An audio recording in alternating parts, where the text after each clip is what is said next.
breakfast. Just gone 8:15 now, and a charity says Welsh hospitals are full from what it calls a revolving door of people with repeat fractures. More than 20,000 people suffer breaks due to osteoporosis in Wales every year. According to the Royal Osteoporosis Society, 2 out of 3 patients may be missing out on life-changing bone drugs. Last April, the Welsh Government committed to spending over £1 million to set up fracture clinics across the country, and that'll see further checks done with every patient over 50 who breaks a bone. Ruth Wakeman was on the programme earlier from the Royal Osteoporosis Society, and she told me about how the investment in these clinics will change patients' lives. It's a really good solution for the NHS because for quite a small investment, hip fractures, people could be in hospital for 30 days, for example. So to prevent hip fractures would save the Welsh Government an enormous amount of money. So it's a really good investment. The early diagnosis clinics prevent these fractures. They save lives and they really change people's lives as well. Well, Dr Inder Singh, the National Clinical Lead for Falls and Frailty in Wales, joins us in the studio. Good morning. Thanks for coming in.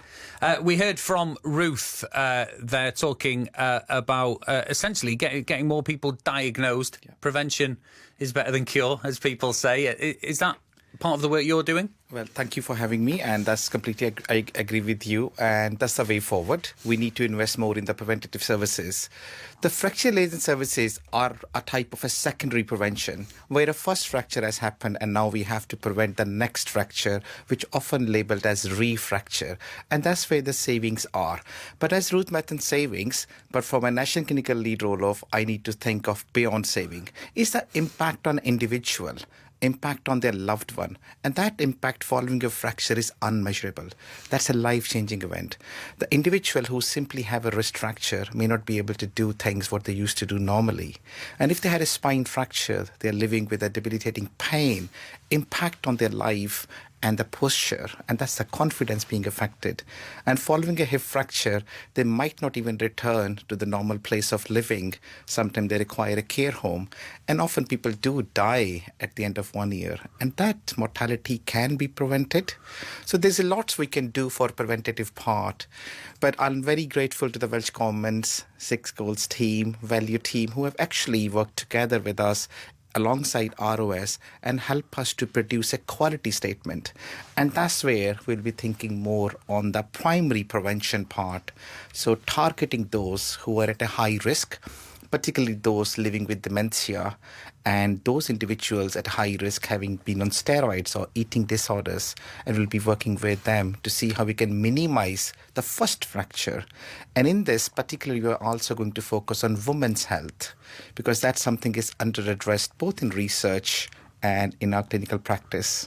So once people are diagnosed, I assume that then opens up the option of medication, doesn't it? And we heard that the successful effect that medication can have on people's lives. That's correct. Medications are really effective, and once we have the first fracture, and if you start the right medication and people take it correctly for as prescribed, we can reduce or prevent the next fracture by up to 40% chances. And that's a really efficient way of preventing the next fracture and preventing the unmeasurable impact, what I mentioned earlier. Yeah, and not just only on the people, though, on the service as well, doesn't it? There's less pressure on the health service. And also loved ones, carers, they have impact. So if my loved one's living far away in Wales and have this fracture, I have to leave my job and go there. You've set out a quality statement. You know what the problems are. Can you fix them? Well, this is where I bring my 3 Ps in. The P1 is the promoting health. So promoting health is only by education awareness, and we both for the healthcare staff members, but also for the patient. Second part is providing care. How we provide is that wider integration partnership. So being in BBC Wales today is one of the partnership working with us, and that's exactly what we are doing with the third organisation, or ROS.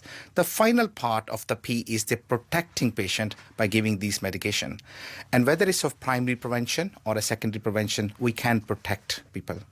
Well, thanks for coming in to speak to us this morning. That's Dr Inder Singh, the National Clinical Lead for Falls and Frailty in Wales. It's 8:20 now. BBC Radio Wales.